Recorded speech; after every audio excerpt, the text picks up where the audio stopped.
Tonight on Joy News Prime, officials at Ghana's main COVID-19 treatment center confirm a decline in the number of admissions in recent weeks. Treated over 600 and over, but at the moment we have only 12. So the numbers have gone down. Joy News, however, reveal significant delays in release of COVID-19 test results in the regions could account for the sharp decline in Ghana's active case count. We'll be speaking with our correspondents for the situation in the regions. The minorities, meanwhile, demanding from government the actual beneficiaries of the 50% emolument allowance earmarked for frontline health workers. It's important that this House is told who has been captured as far as the list of beneficiaries are concerned. Minority again raises red flags over minerals royalty agreement laid before Parliament. It says it's not in the interest of the nation. We've asked for the incorporation document, but as we speak, we do not have the incorporation document. They are hiding from us the incorporation document for us to be able to be sure that this money, the shares belongs to government of Ghana or belongs to somebody else, and who are the directors. Also in this bulletin, Vice President Mahamudu Bawumia maintains government is on course with its Year of Roads agenda as he cuts short for work to commence on the Tema-Nungua Beach Road. The Pokwasi interchange is the first four-tier interchange in West Africa. First. And in business, Public Interest and Accountability Committee calls for review of capping of Stabilization Fund. The Minister has a discretion to determine the threshold for the capping of the Stabilization Fund, yet there are no established criteria for him to do or to go on this trend. My name is Aisha Ibrahim. Joy News Prime comes to you live from our studios in Kokomlimle here in Accra on your digital terrestrial TV, because we are free to air on DSTV channel 421 and GoTV channel 144.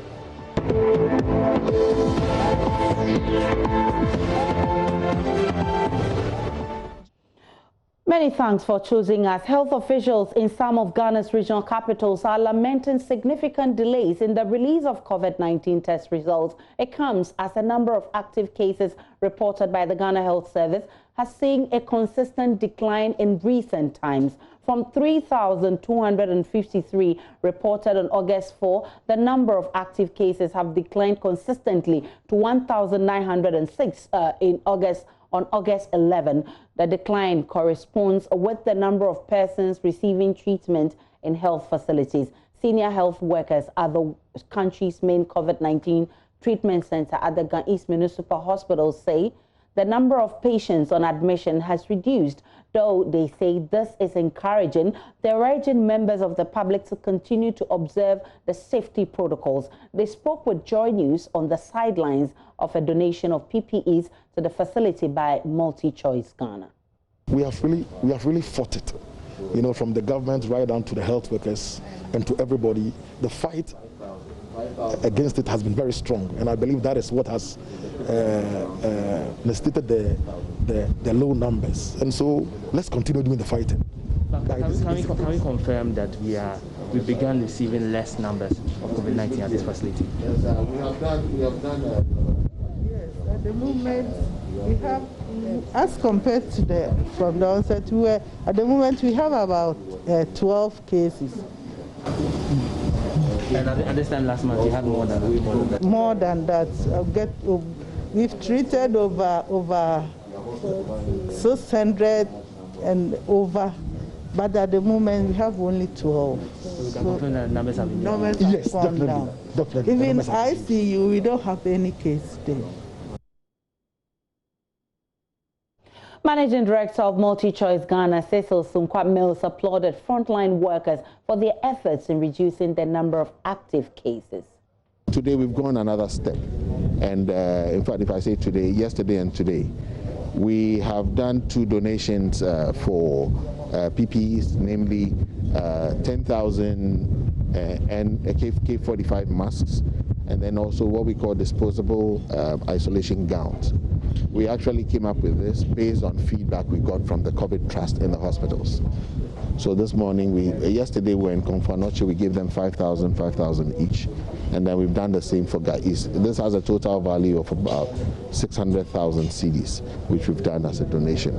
And we like to acknowledge the effort by the frontline staff, and of course, the government, and specifically also, I know the president has put in a lot, and other agencies, for Ghana to get to this stage where we've seen a decline in the numbers. Many analysts have, however, criticized the Ghana Health Service for deliberately slowing down testing to give impression the pandemic is under control. A number of regions, namely Upper West, East, Savannah and the Northeast regions, according to the Health Service, have no active cases. But Joy News's checks suggest a number of regions with 0 active cases have suspected cases being treated in hospitals but are yet to have confirmation of their status as their COVID-19 test results are not forthcoming. Joining us from the Upper West region, one of those with 0 active cases is correspondent Rafiq Salam. Rafiq, what is the COVID-19 situation in the region where you are? Kindly unmute, Rafiq. Rafiq, kindly unmute for me. Hello, Aisha, are you getting me? Yes. Okay, in the Upper West region, the region recorded 88 confirmed cases, with 3 deaths. As I speak to you now, the region, they are having 3 suspected cases at the regional hospital. And then also, one thing that they have been lamenting about has to do with the delay in test results being brought to the region. Because I spoke to some health officials who spoke to me under condition of anonymity, and they told me that they have gotten over thousands of samples that have been sent, and they are yet to get the results. Over 3 months, they haven't gotten those results. And so, but they continue to send those samples. Let me give you the statistics, the numbers that they gave out. The last time that they had results, test results from Tamale coming into the region was on the 27th of July, 2020. And these results, samples were sent there on the 5th of June. So over a month, they haven't gotten these results. But the authorities here continue to send samples, and they are not getting the results. So every day, day in, day out, weekly by weekly, they are sending results, but they are yet to get the test results are being returned to them. Let me go to Albert Sorry, who is also in the Upper East. Albert, when was the last time samples were collected, and are those results in?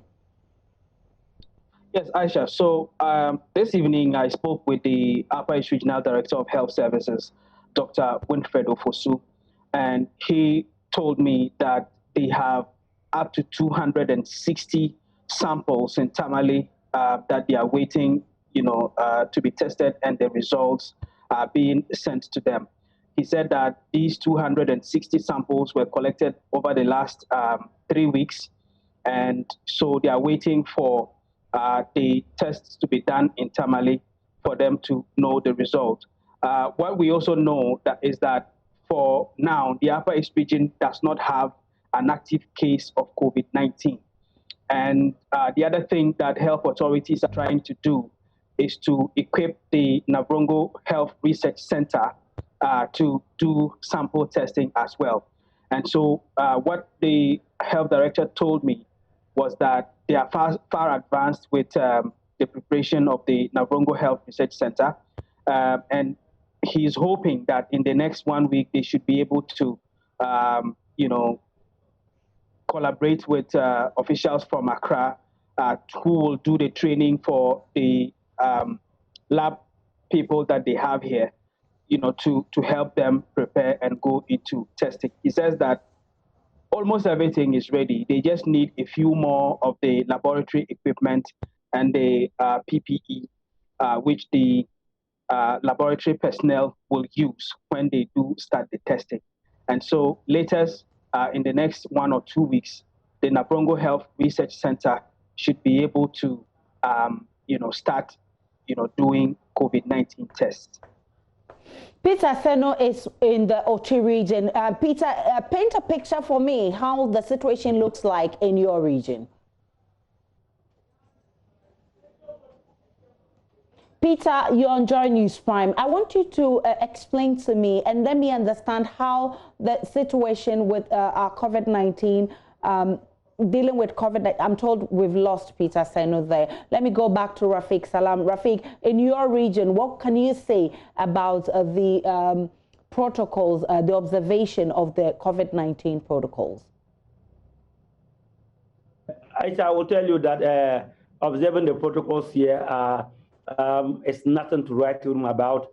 I can tell you that you can count as many as out of 50 people, only one person will be wearing the nose mask. And so the protocols here are not being adhered to. The only few places that I can tell you that they are adhering to should be the social distancing, who has to deal with the churches and also some of our mosques here. And so it's really a big war here in the Upper West region. One thing that I would like to bring to the fore has to deal with the issue of the people who are dealing with the COVID-19 patients at the hospital. They are talking about lack of staff. You go to a place like the regional hospital, only about 5 nurses has been dedicated to this particular holding center, and then which is really a worry to them. But to add insult to injury, these are the people who are also supposed to bury the dead ones. And so for them, they are having more than, they are biting more than they could chew.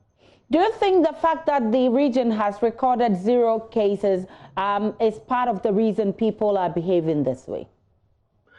Yes, the people will tell you that when you meet several people, they will tell you that yes, if the health authorities are telling us that we have no active case in the region, that clearly means that there's nothing to observe these social distancing or these health protocols.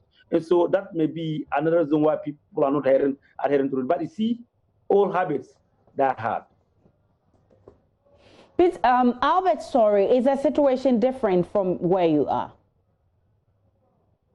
Aisha, I wouldn't say it's so different because, again, just like Rafiq has said, it seems that for some time now, the usual anticipation that people have in terms of waiting for updates of COVID-19 cases, you know, when COVID-19 started, people were always anxious to listen.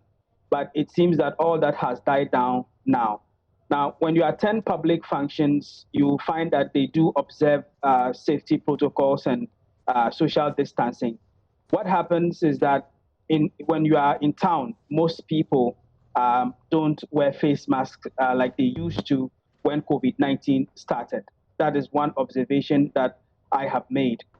In town, a lot of people tend not to wear the face masks that much, you know, compared to when COVID-19 started. But with public gatherings, people wear them because the expectation is that authorities may be watching. So they try to observe the safety protocols and then maintain social distancing as well.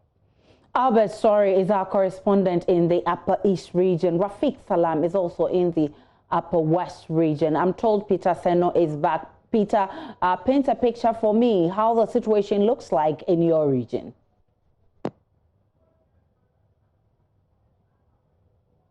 Kindly unmute, Peter, you're still muted. Yeah, Aisha, as we speak, 9 new cases, including 1 health staff, have been confirmed here in the Oti region. And then cumulatively, the region has 213 cases, 47 of which we are told are from 5 schools in the region. And then out of that 47, 46 of them have been discharged with 1 active case, we are told. And then 62 health staff have also been infected in the region, with 61 of them, discharged with 1 active case, we are told, on treatment now. And then of these, 44 recoveries with 50 discharges, giving us a total of 194. And again, we have 11 cases on treatment in various isolation centers. And then we are told that we have 3 COVID-19 related deaths as we speak in the region. And then 3 lab results pending, Aisha.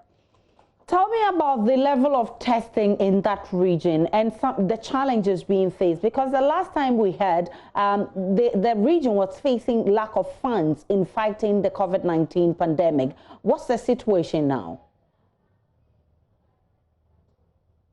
Well, nothing has changed much as far as I know it.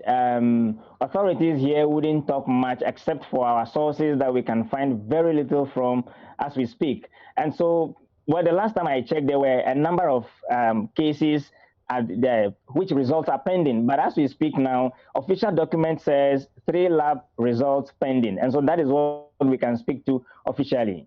Aisha. Peter Seno is our correspondent in the OT region. We have our eye on the situation and we'll be bringing you minute-by-minute updates on the situation. Now, Nana Kofi Kwache is a research fellow and adjunct assistant professor in the Department of Health Policy and Management at New York University School of Global Public Health. He also joins us via Zoom. I'm grateful for your time. Thank you for having me, and good evening. You're concerned about the late reporting of COVID deaths. Yes, we've been noticing a trend in the last, well, really since Manasseh Azure published his article with respect to delays between when deaths are reported on the regional SITREPs and when they actually reflect in the national. And in tracking how far back some of these delays go, the time lags we are seeing seem to beg some explanation of exactly what the review process entails. I'll give you an example. On August 9th, we had 8 additional deaths reported. The oldest of those deaths actually went as far back, I believe, as June 15th. So we know that, of course, there's a review process to validate the data, but it is taking quite a bit longer than usual.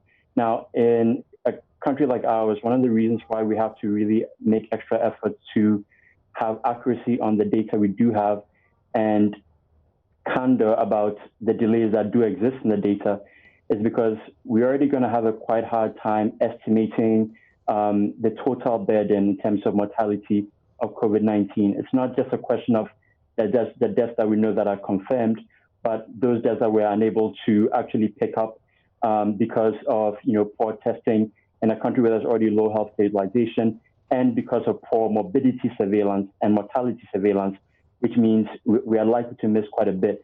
So we should at least be getting some kind of provisional data that points to cases that are currently being reviewed. So we know, or I say deaths that are under review. So we know just how many of them there actually are. Because if you look at when the majority of our deaths actually happened, if you look at the histograms that the Ghana Health Service is putting out, one would assume that July or somewhere in July was pretty much the most lethal week of COVID-19 in Ghana.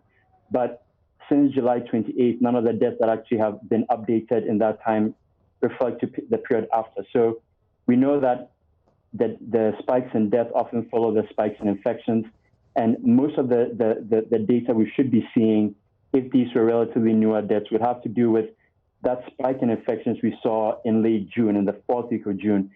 That hasn't reflected yet in the mortality data. So you have two options in kind of a way where, on one hand, you're either saying that despite a massive surge at the end of June, almost nobody from that group got critically ill or suffered any serious consequences, or we are just not putting out that data yet.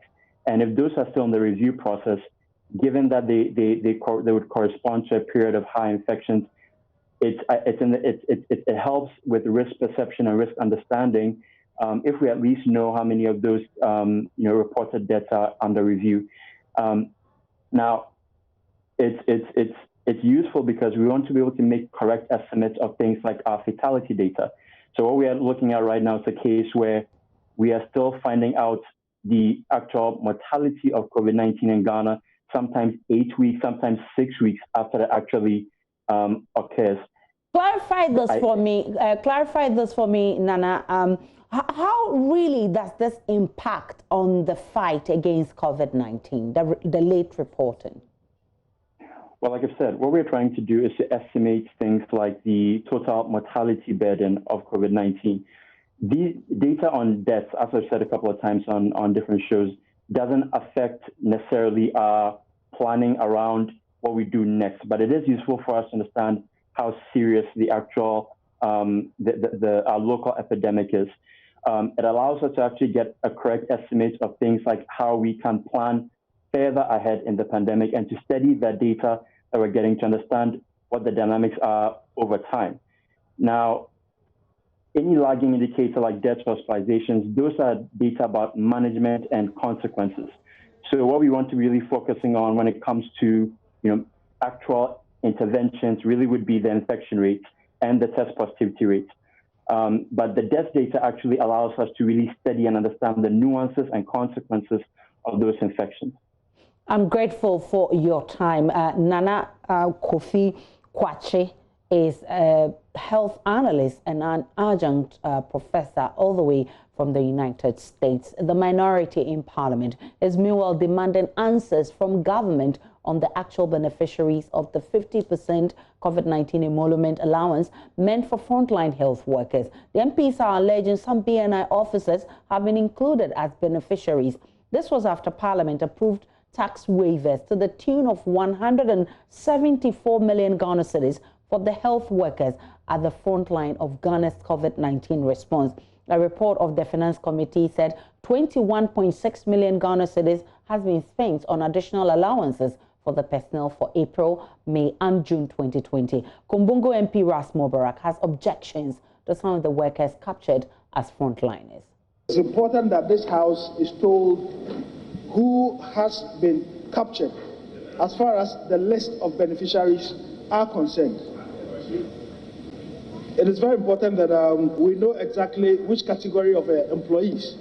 For instance, in the committee has given a report, there is no list of who constitutes those who would be benefiting from this. Basically, supporting people who are working in critical areas is very important, but it must not be shrouded under the cloth of secrecy as it is. And I would want to inquire from the chairman of the committee whether, for instance, the Bureau of the National Investigation is included in the list of those who would be benefiting. If they are included, Mr. Speaker, what happens to others who are equally providing critical services? You cannot submit a report like this to the Parliament of Ghana without letting the House know exactly who are benefiting from these. And we know that there are many workers in the health sector who have also agitated that they've included in the list of those who will be benefiting from this incentives, who are not included. So how do you ignore some section of persons working in the area of health and then include the Bureau of National Investigation, Mr. Speaker? These are things that I hope that the committee would provide clarity for. Vice Chairman of the Parliament's Health Committee, Dr. Ayew Afriyie, says initial challenges with the definition of frontline health workers has now been addressed. And Vice President Mahamudu Bawumia has commended personnel of the Ghana Armed Forces for a good job done so far in the country's fight against the coronavirus pandemic by exhibiting professionalism in the discharge of their duties. Dr. Bawumia has, however, reminded the military of the need not to let their guard down because Ghana, like many other countries across the globe, are not out of the woods yet. The Vice President said this at the graduation ceremony of the 41st Senior Command and Staff course of the Ghana Armed Forces Command and Staff College, where he encouraged graduating students to be goodwill ambassadors of the institute in their countries and places of work. The continuous participation and interest shown by sister African countries in our courses attest to the fact that GAFC is the favorite destination for all who seek excellence in military knowledge and academics. It is a matter of fact that the college is one of the most highly patronized military colleges on the African continent. According to Rear Admiral Beg Bafo, the year-long training has put the graduates in an advantageous position to thwart any criminal plots. The college curriculum comprises 3 components, namely the core program, the curriculum enrichment program, and the academic programs. Under the core program, students are taken through traditional military or defense and security studies. This component emphasizes studies in leadership, command, and staff duties. This leads to the award of past staff course, PSC certificates. This component enables students to develop the needed capacity. We're also live on Joy News Prime. When we return from the break, there is more in this bulletin. Public Interest and Accountability Committee calls for review on capping of stabilization fund. There is more in business when we return. The minister has a discretion to determine the threshold for the capping of the stabilization fund, yet there are no established criteria for him to do or to go on this trend.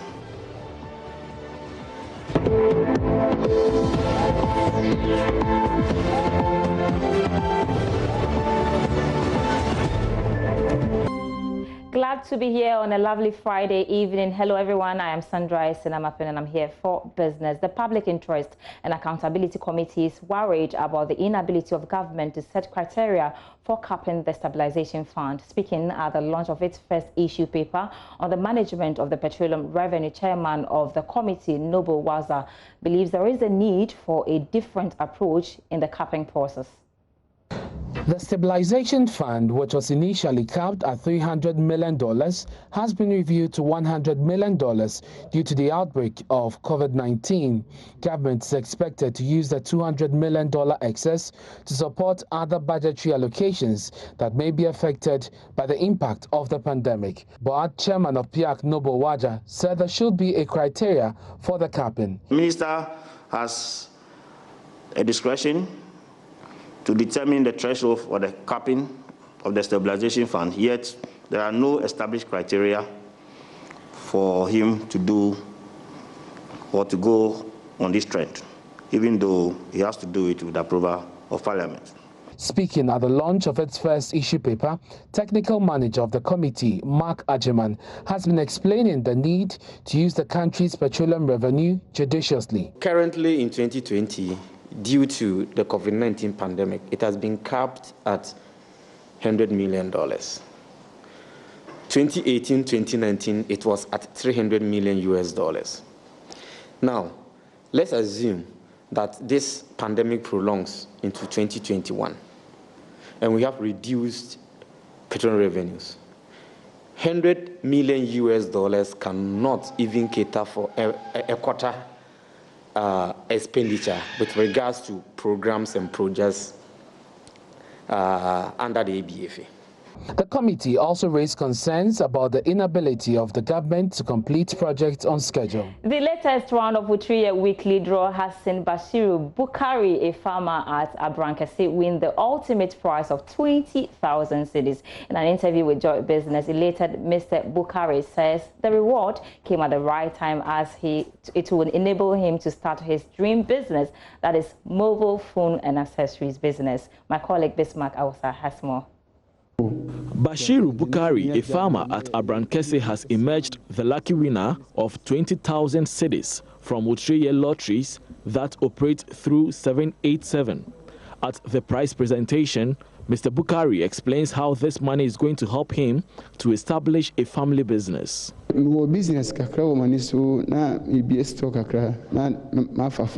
I had plans of opening a store to sell mobile phones and accessories. This money came at the right time. I will use it for the intended purpose. The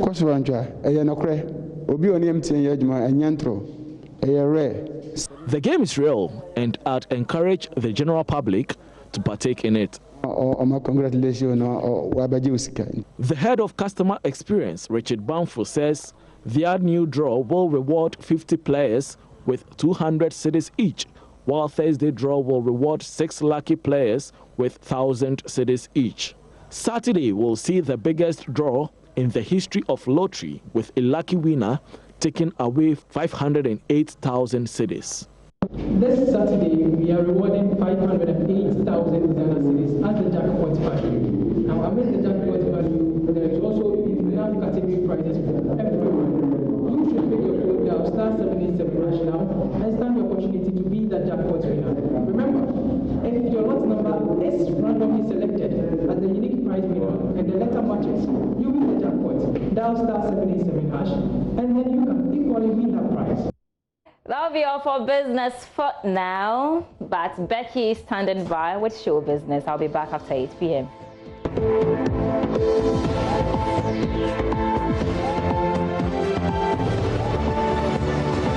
Back on Joy News Prime. Show business here. Becky is here. She's already got me laughing, and I know about Burna Boy. Yeah, Burna Boy twice as tall is trending. And it's popping out there already. But let's start with, there's something with Kojointri as well. I'll tell you about it. Yes, of course. But let's start with Miss V. Miss V, she's released a new song, Baby, together with a video, and she's been explaining to us exactly what the song is about.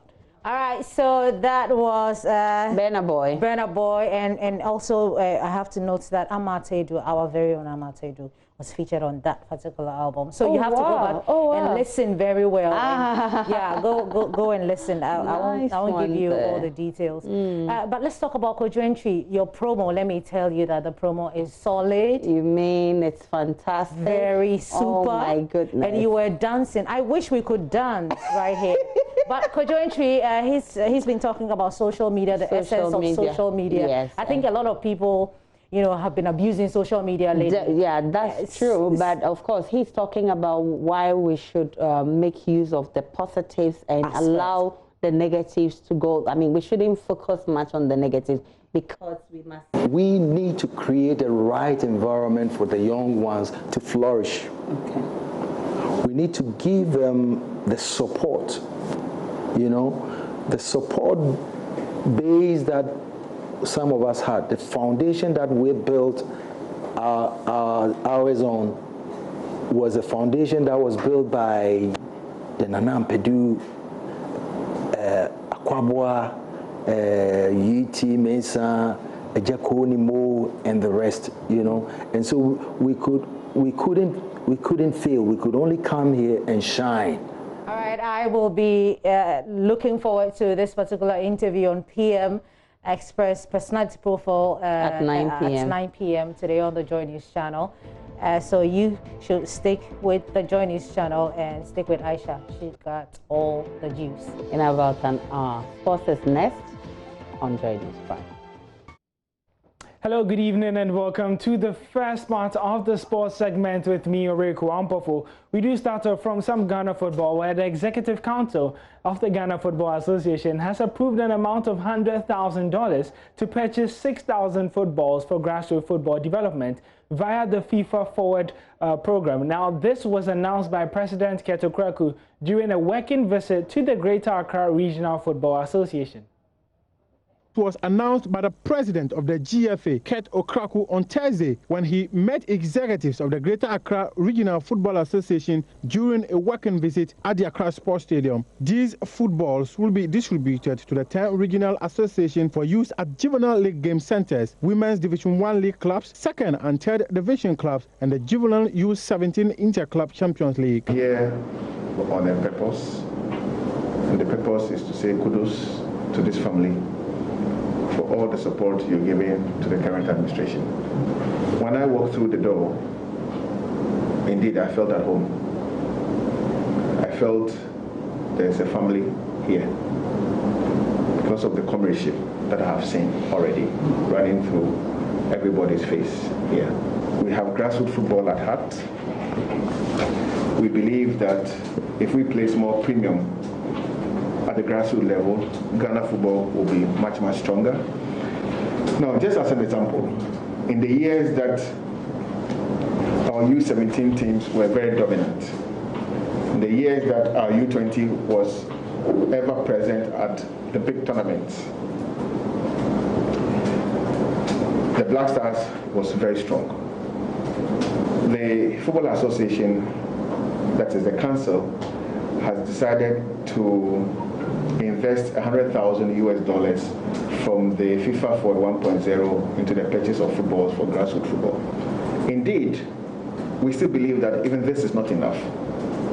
But this is a big statement from our football association that this year, for grassroots football alone, we're investing $100,000 in the purchase of football. The decision is to make greater amount of footballs available to the regional football associations for their competitions and for the development and forward marching of football at the regional and district level. The GFA recently signed a deal with Korean Galaka Enterprise to provide 5,000 balls for the next 3 years for its major competitions. Still on some Ghana football, and the CEO of Heart of Oak, Frederick Moore, has revealed the club's Women project would be ready by end of December 2020. Work commenced on the facility just last month. During the club's 108th anniversary celebration, House of Oak announced that the project, which has been a dream of the club since the early 1990s, would commence. Last month, engineer engaged to oversee the infrastructure development moved to site. Chief Executive Officer Frederick Moore, speaking to Joy Sports, revealed that the project would be completed by December.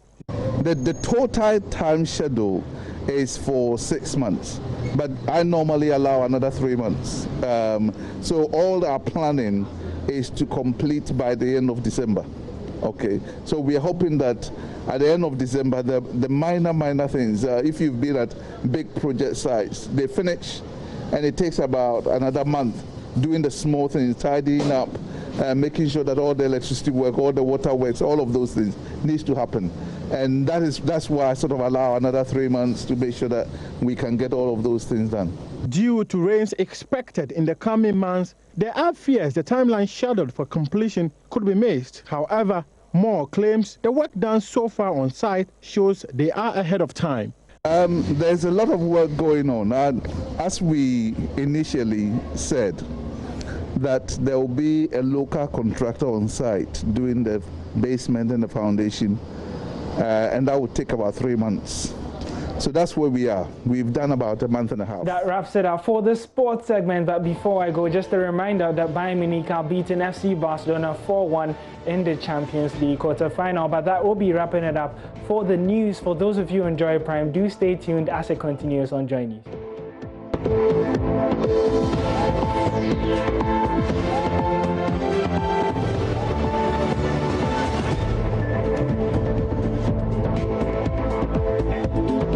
Welcome back to Joy News Prime. Now to the rest of our stories. Fire has scattered the Electric Commission's office at Sapeman in the West Municipality. The blaze, which started at about 2:30 a.m. Friday, is said to have consumed almost everything in that building, which also serves as the regional office of the election management body.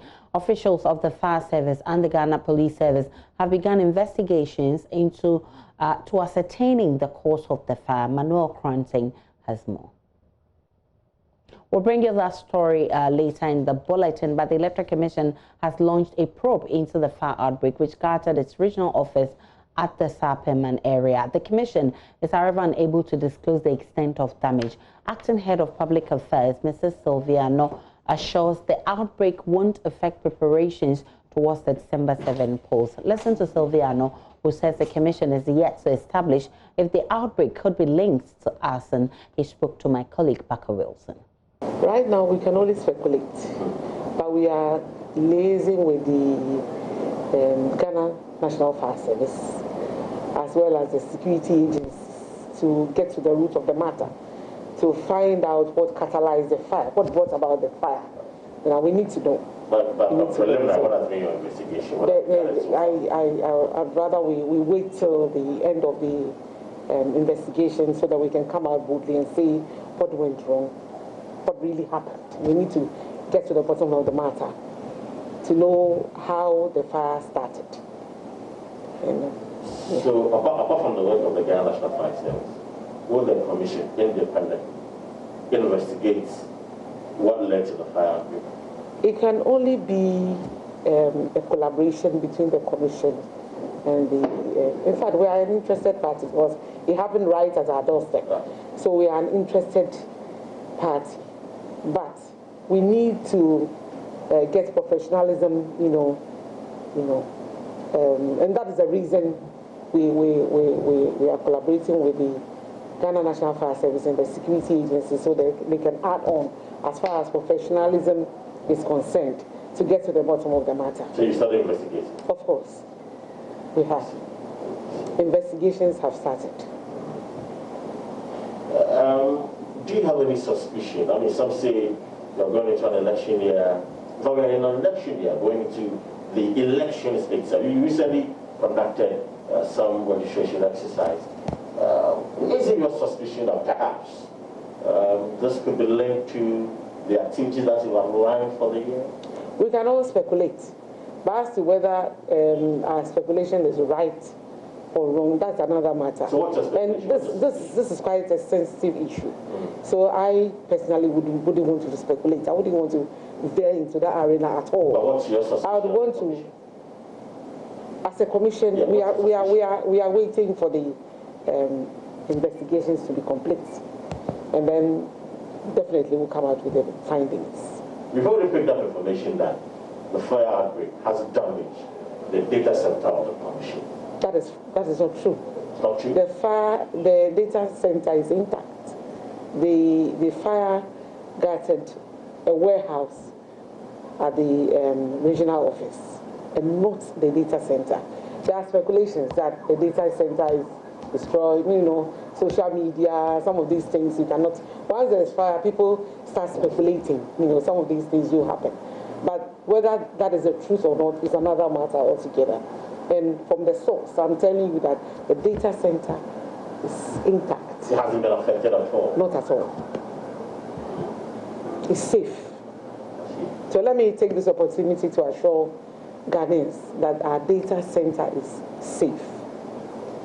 And talking about the data center being safe, you have an activities for the year.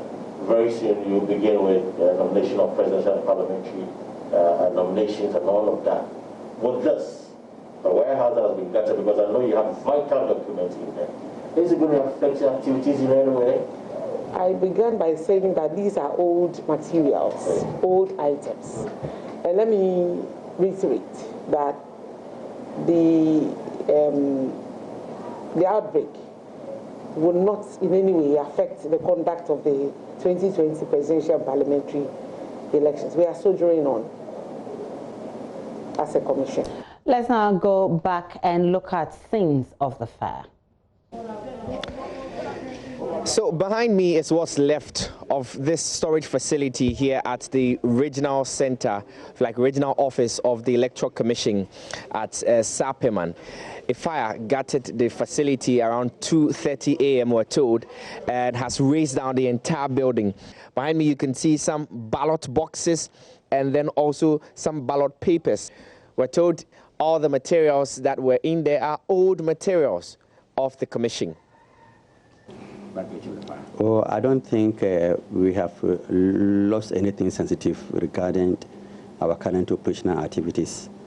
Things we lost were items that I said were quite obsolete, that are not being used currently.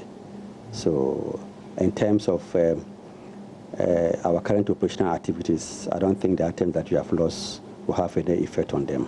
Just when they thought that the fire was done wreaking havoc, a second wave of the flame came blazing up the entire building, leaving absolutely nothing to be taken. Actually, it was around 2 when we saw a smoke was coming, and it was getting a bit higher. So we quickly called the fire service, and they came run again, and then took control of it.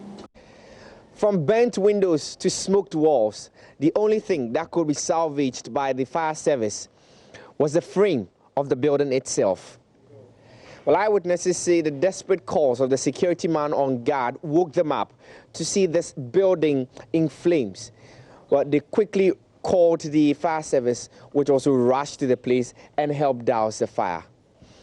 We're told there is no casualty that was recorded in the incident. In fact, what they said was that they are conducting investigation, and because they won't be able to put a finger on what actually triggered of the fire, so they will do a thorough investigation, after which they will be able to determine what actually caused it. For Joy News, Manuel Krant. Government has expressed satisfaction at the work done so far in the famous Declaration of the Year of Roads, which it says has been backed by real work on the ground. Construction of roads, according to Vice President Mahmoud Bawumia, are happening across the country and will even gain momentum in the coming days. Government, with the help of the Sino Hydro deal on Friday afternoon, cut the sword for the construction of a 26.6 kilometers Tema Nungwa Beach Road, with the promise that the work will be completed when construction commences. Even before the first break is laid here to commence the project, the sector minister, Kwesi Amoakwata, is sending warning to hawkers to stay off the walkway that will be provided as part of this project. I want to assure you that traders and hawkers will not be allowed under any circumstances to misuse the walkways. The walkways are going to be provided for the safety of pedestrians. And I want to advise from the very start of this project that nobody should make an attempt to trade on this side road that are going to be provided to ensure the safety of pedestrians. Nungwa Manche, King Professor Ni Odai Walenchi III of Nungwa commended the government for the initiative but challenged them to complete it once they start and not end halfway. Fanoni ajeshi, kenoni ajeshi ne agbeina. Nungwa ke walefe ba momi. Nungwa ke jamo fe ba mose. Bona fe nekedu chumone ni eyo manye. Vice President Dr. Mahmoud Bawumia, who cut the sword for this project to begin, assured the people that once this exercise starts, it will not be stopped until the project is completed in 24 months. Nana Addo Dankwa Akufo-Addo said he will do this road.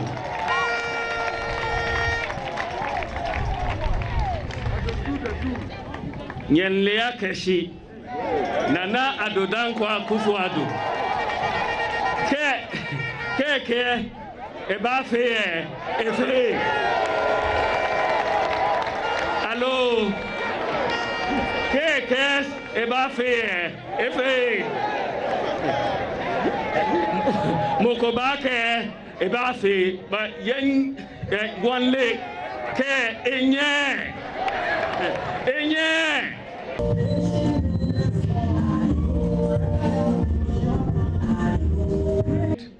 Road construction is going on everywhere in this country, including the construction ongoing concurrently of 4 interchanges to reduce congestion in our major cities. These are the Accra-Tema Motorway Interchange Phase 1, which has been completed, the Pokwasi Interchange. The Pokwasi Interchange is the first 4-tier interchange in West Africa. First 4-tier interchange in West Africa. And it is 75% complete. Inshallah, it will be open before the end of this year. Chiefs and residents of Naaman, a town in the Dome-Kwabenya constituency, say poor roads are hindering development of the area. They say the poor roads are contributing to robbery attacks in that community. This has also caused inconveniences for drivers there, especially financially, as they spend a lot on car repairs. PSC Nanaya Osafo was there for this edition of the Joy News Agenda, focusing on poor roads.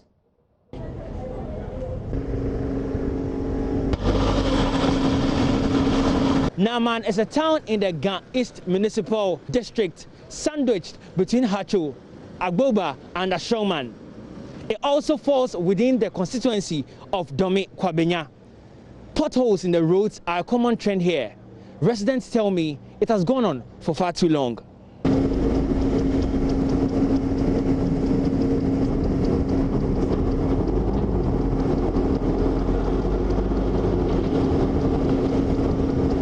use our motor normally when people sick, or even the pregnant people when they sick. We use our motor, carry them to the roadside before they board a cab to their destination. Evening times like this, you can see normally sometimes some robbers too used to take that opportunity and rob around because there is no lights around. The roads too are not good. No street light, nothing is going on.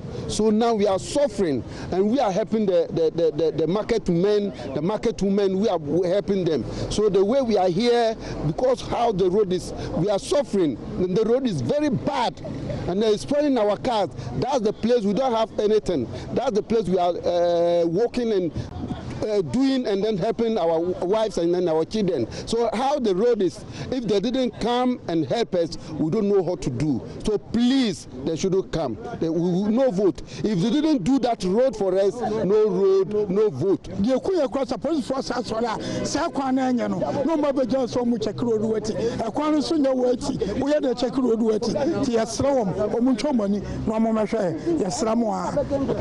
Owusu is a driver here, as he earlier intimated. He is saying the roads are in very poor condition. It's affecting their services as taxi drivers over here. And what peeves him most is the fact that police service and security personnel also take note, or in fact inspect the roadworthiness of vehicles with the accompanying cash that comes with it, while the road itself is not worthy in its own words. I'm in a different area of Naaman, and just so you get a clearer picture of the situation here, this is an area in Naaman, or the part of Naaman, that has huge economic activity going on. To my left, there are several stores which are operated by individuals to make their daily wages. To my right also, and the very venture which I'm standing before, is a concrete block making venture where several men are working to make their daily wages. There are also several blocks here. That means they've been doing business. But one other thing about this place, just to show how habitable the place is that there is also a signboard and a church facility here. That means that individuals throng in on Sundays or Saturdays to worship. This same stretch of road has been declared a no-go zone by many of the drivers here. There are too many potholes, and as such, they do not come here at all. I count at least 1, 2, 3, 4, and even 5 giant-sized potholes, small ponds on their own filled with mud. As such, commuters, from motor drivers to vehicle operators, find it very hard to navigate the terrain right here. Many residents who spoke to Joy News had no idea what the name of their local assemblyman was. Chief of the Naaman traditional area, David Ninot, joined calls to draw government attention to the roads. We are pleading to the government and those who are on authorities that they should come to our aid when we call upon them. It is yet to be known when the roads here are slated for construction. Residents can only hope that it does come soon.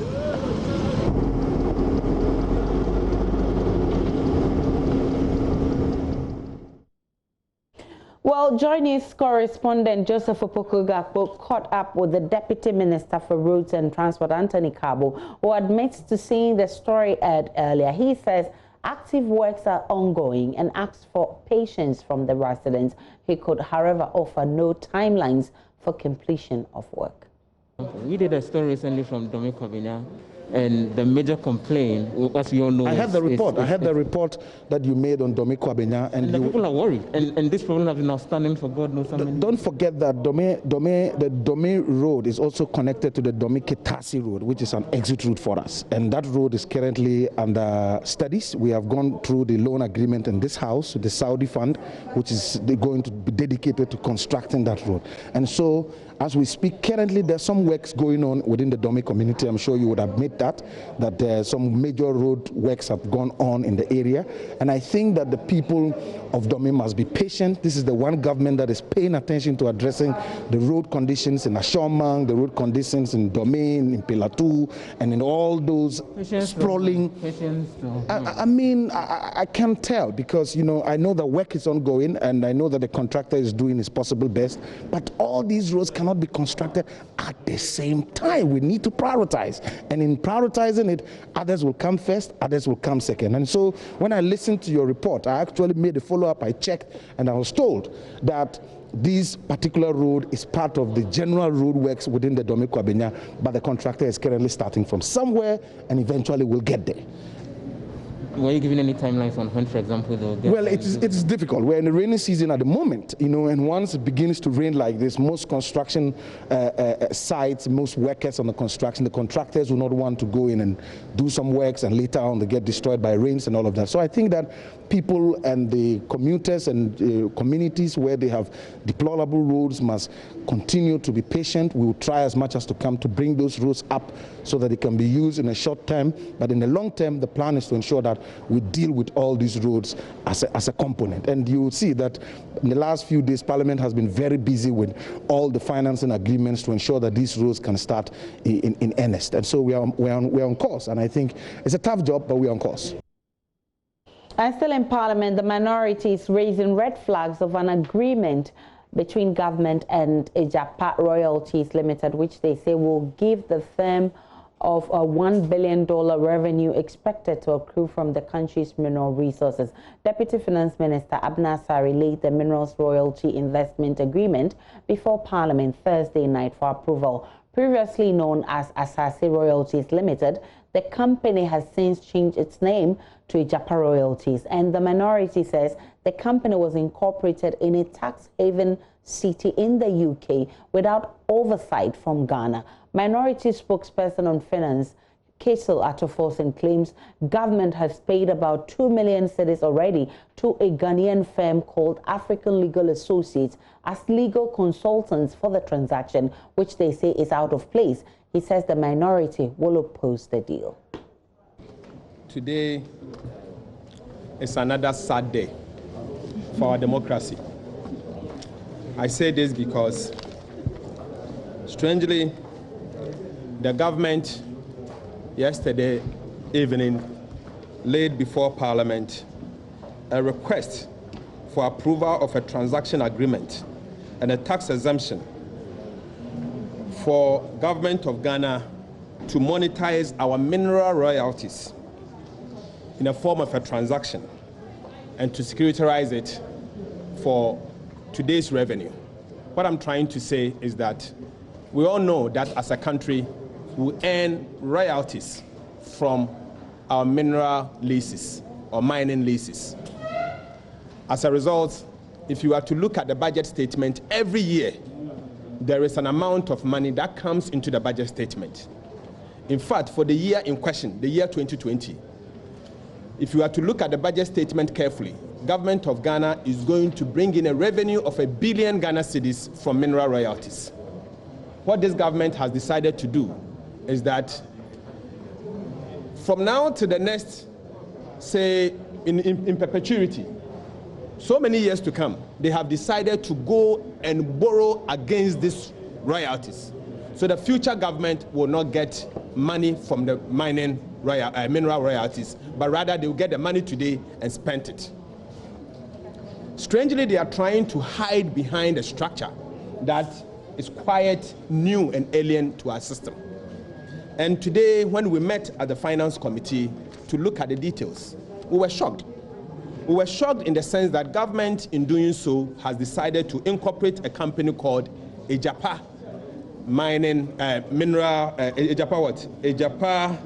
Royalties Limited. You agree with me that not long ago, there was some discussion that government has formed a company called Asase Royalties Limited. After the issue came to the public, this government has now decided to change the name from Asase to Ejapa. And we asked the question, and strangely, the minister confirmed that indeed the original name was Asase Royalties. Now they've changed it to Ejapa without giving us any reason why. In fact, he said that because there are so many companies called Asase, so they are running away from the word Asase. Now it's called Ejapa. The company is is registered or incorporated in a place called Jersey. Jersey is a tax haven in the United Kingdom. We've asked for the incorporation document, but as we speak, we do not have the incorporation document. They are hiding from us the incorporation document for us to be able to be sure that this money, the shares belongs to government of Ghana or belongs to somebody else, and who are the directors. Former Deputy Attorney General Dr. Dominic Ayine says legally the agreement is not in the interest of the country. There are also a number of legally problematic issues that we raised during the deliberations of the Finance Committee. And we think that they are so germane and critical to the people of this country that the media should we should let the media know, and then you can convey it to the ordinary citizens of this country, because we are the elected representatives of the people, and we are accountable to the people who have elected us.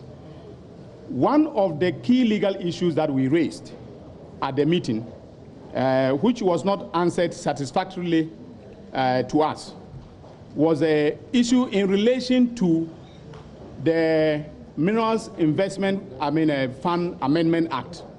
You remember that when we enacted the Minerals Investment Fund Act, subsequently the Minister of Finance came back and requested an amendment to the act in order to allow for these same transactions that are the subject matter of today's meeting to, to be entered into by the government.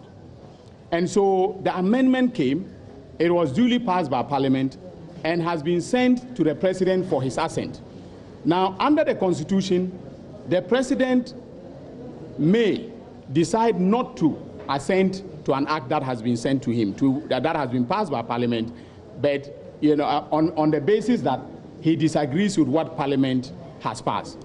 And the Constitution requires that the President should send the bill back to Parliament and then assign the reasons for his refusal to assent to the bill. Now, we do not have any evidence that the President has, as at now, assented to the Minerals Investment Fund Amendment Act that was passed by Parliament. But Member of Parliament for Adentan and Communications Director of the NPP, Yabo Abian-Samoa, disagrees. As members of Parliament, a representative body of the people of Ghana, to respond to some of the inferences and insinuations made here by our colleagues on the opposite side. We want to establish that Parliament, as constituted, has rules. Parliament, as constituted, has procedures. And therefore, we deem it greatly unfair that members on the other side of the aisle, the NDC minority, choose to discuss and debate committee proceedings in public before reports have been put together and put before plenary. The principles are clear. Committees have a right to engage the public, and when they do so, it's in public. Thereafter, committees have a duty to debate and engage privately in order to come out with positions that can then be made public on the floor in plenary based on the report that is submitted. Anything beyond that and before a report is submitted on the floor is conjecture, is speculative, and it is not fair and undermines the committee system in Parliament. What are we talking about here? The government has a conceptual intent, which it's generating into legislation with the consent of the people's representatives. They are not forcing us, they are not compelling us. They are asking the people's representatives to endorse their conceptual notion that mineral royalties can be monetized ahead of gaining those royalties from the ground. We're still live on Joy News Prime. We're taking a break. When we come, we'll bring you the next part of business and sport.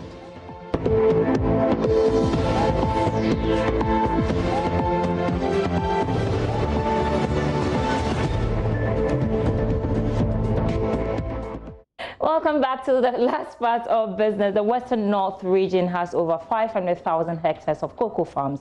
In times past, the region was producing more than 1/3 of the country's total cocoa for export. However, cocoa production in the region has been declining sharply in the last decade due to cocoa swollen shoot disease. The once vibrant Isam Cocoa District is now a ghost community. In a bid to salvage the situation, Cocoa Board has directed for all diseased cocoa trees to be cut down for replanting of new hybrid cocoa seedlings. Athalia Kwanzaa has more in the following report.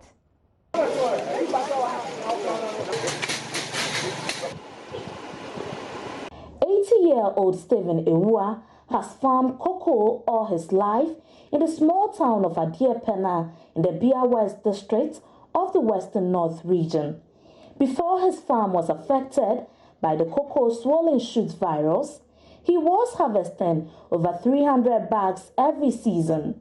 By that of disease, all my cocoa farm broke, and now I've get disease. Even last year, I went to hospital for 1 year because I was thinking of my life. You see? A few years ago, Adiepena was a cocoa boom town, recording 1,000 tons of cocoa every year. Now, you would know immediately the trees are doomed and infected by the deadly swollen shoot disease even a distance away. 2 years ago, I was in this village. Today, as I travel through the swaths of cocoa farmlands, the trees are withered and covered with weeds. It was not like this when I first came here. A 2018 survey by Cocoa Board on 256,000 hectares of farms in the Western North region showed 69% have been affected by the cocoa swollen shoot virus disease. In 2018, farmers produced 64,000 bags of cocoa.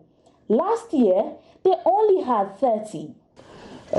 Western North used to support Ghana, the national production, about 1/3 of production in the country, about 10 years, 15 years ago. I remember we produced 350,000 metric tons at a point, but last year recorded just about 140,000 metric tons. For the whole of the Western North. Exactly. You can see that sharp decline. From one community to the other in this area, farmers say the battle against this disease is slipping through their fingers.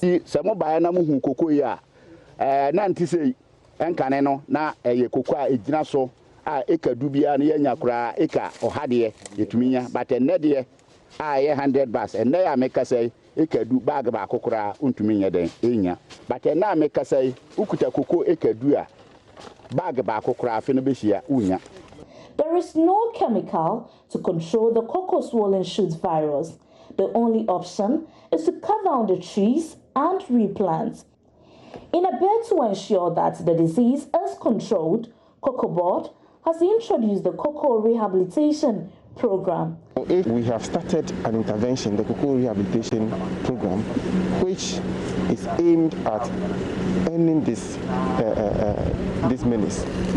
Now, if we cut the trees and then we rehabilitate them, obviously we are going to plant or replant with the hybrid seedling, which is early bearing and high yielding. So the farmers within 2 years, 2.5 years, 3 years will begin to harvest. Ghana is still hoping to take cocoa production level back to the 2011 highs of 1 million tons per year. But it seems that may not be anytime soon, with hurdles like this disease still in the way. Athalia Kwanzaa, reporting for Joy News, Western North region. Ghana imports over $370 million worth of chicken annually to meet consumption demand. Domestic production accounts for only 5% of local demand. President Akufo-Addo, in a recent visit to the Ashanti region, promised to and assured of plans are in motion to skew activities in favor of domestic poultry production. The Ashanti Regional Chairman of Poultry Farmers Association, Boris Beidou, says its members are hopeful this will empower local production and enhance the prospect of the industry. He spoke to Prince Appiah. Ghana is importing over $375 million worth of chicken into this country, meaning that Ghanaians are really patronizing in chicken meat. And this is something that we believe that there is enough market for our domestic poultry farmers, if the need be, that we should be able to, we should produce for them. Well, we just recently heard about the president visiting agro farms and, of course, making it quite clear, and from the horse's own mouth, that, well, if we are able to produce chicken domestically, then, of course, they're going to give all the support for domestic poultry farmers, to produce. And again, he used the right word, then they're going to screw the imported stuff, imported poultry, for it to benefit the local poultry farmers. I think it is a statement in the right direction. All along, that is what we've been praying for. It's some sort of hope for the poultry farmers. Let's move to some developing story now, because more foreign retail shops have been closed today. The Trade Ministry Task Force was encircled in Accra, where they were met with some resistance. Joining me for more, Vazun, is the Public Relations Officer of the Trade and Industries Ministry, Prince Boateng. Hello, Prince. Good evening. Grateful for your time. Hello, Prince. Hello. Good evening, my sister. Finally, I got you, Prince. Grateful for your time this evening. All right. So give us a sense of what actually took place today. Hello? Hello, Prince. I can hear you. I'm asking, what exactly happened today?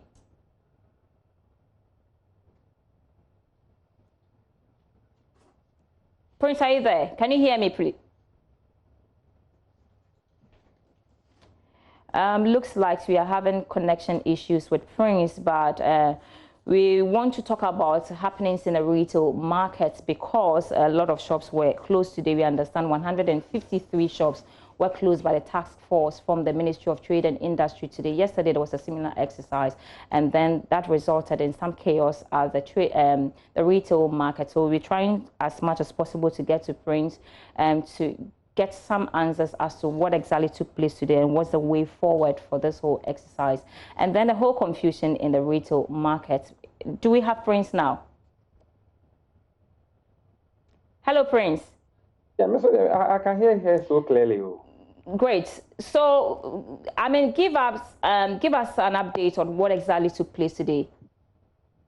Thank you so much, my dear sister. Yes. But then the exercise was very smooth today, unlike what we experienced yesterday. It looks as if they had come to realize that it is not as if we are targeting anybody, and it's not as if we have a grudge against anybody. It is only about enforcement of our laws. And so today was very smooth. But for just one particular incident where somebody was just trying to prove his mettle, but his own colleagues told him that, my brother, keep quiet. This is not Guta.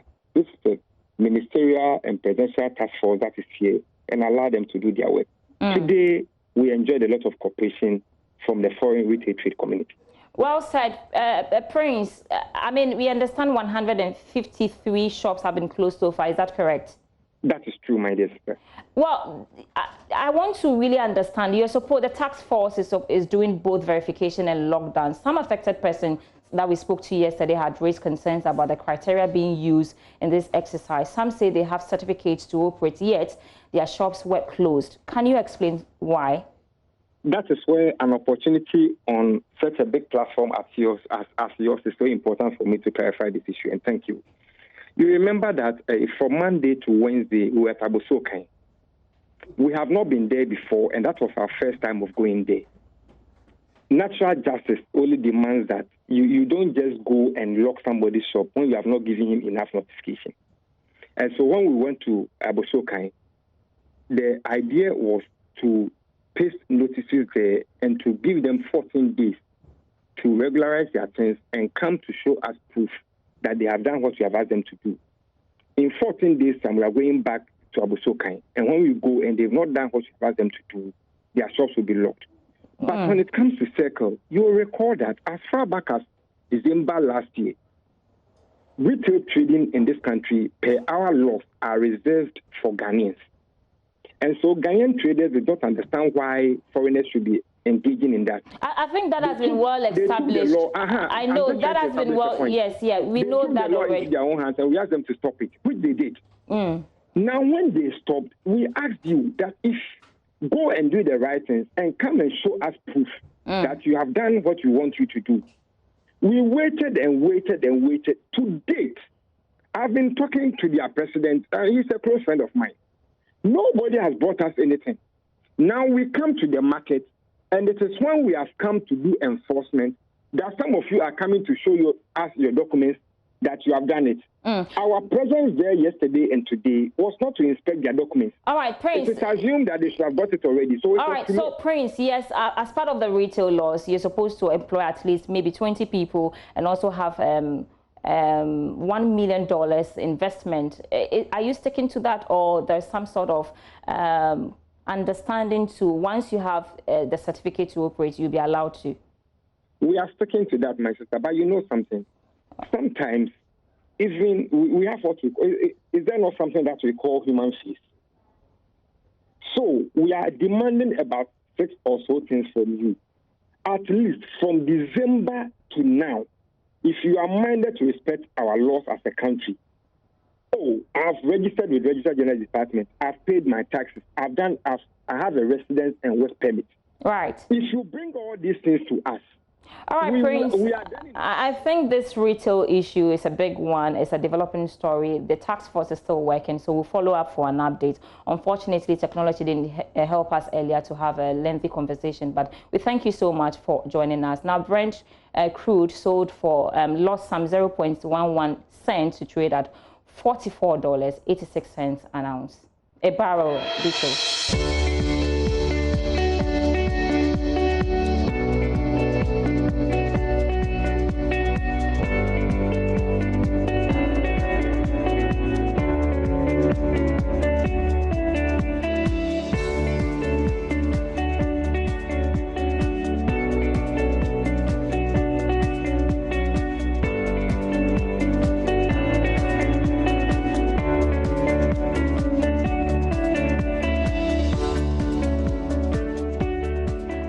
So oil is sold in barrel, not in an ounce. That's all for business this evening with me, Sandra Esinam. Can log on to myjawline.com/business for more business news updates. And if you missed any of the headlines today, you can catch up with me, quick base with Sandra, and my handle, Sandra Esinam on Facebook and Sandra Esinam 1 on Twitter.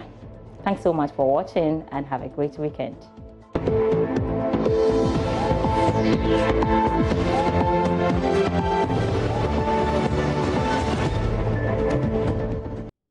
It's time for interactive segment. You know how to join on facebook.com/joynews on TV, on Twitter, on YouTube, and on Instagram. You've been following the conversation yesterday, the debate of the minors, the independent candidates. Interestingly, Ebo says, you Ghanaians love free things, and he has a problem with that. One day, he says, you will be asking for free wives. Possible? Anyway, we'll post that on Facebook and check out the messages coming in. Number of messages, but let's listen to him first. What I really think is our problem in this country. It's because we had free. As we speak, Mahama is saying next time he's going to give us free medical care. A time will come, Akufo-Addo or NPP aspirant will come and tell us he's going to give us free wives, free husbands, and so on. Enough of the free thing. We need to be realistic. enough of the free things. All the comments are on our Facebook page. You can get there and read some of them. My name is Aisha Ibrahim. That'll be it for the bulletin as well. From the rest of the production team, have a great one. PM Personality Profile is up next. Stay tuned.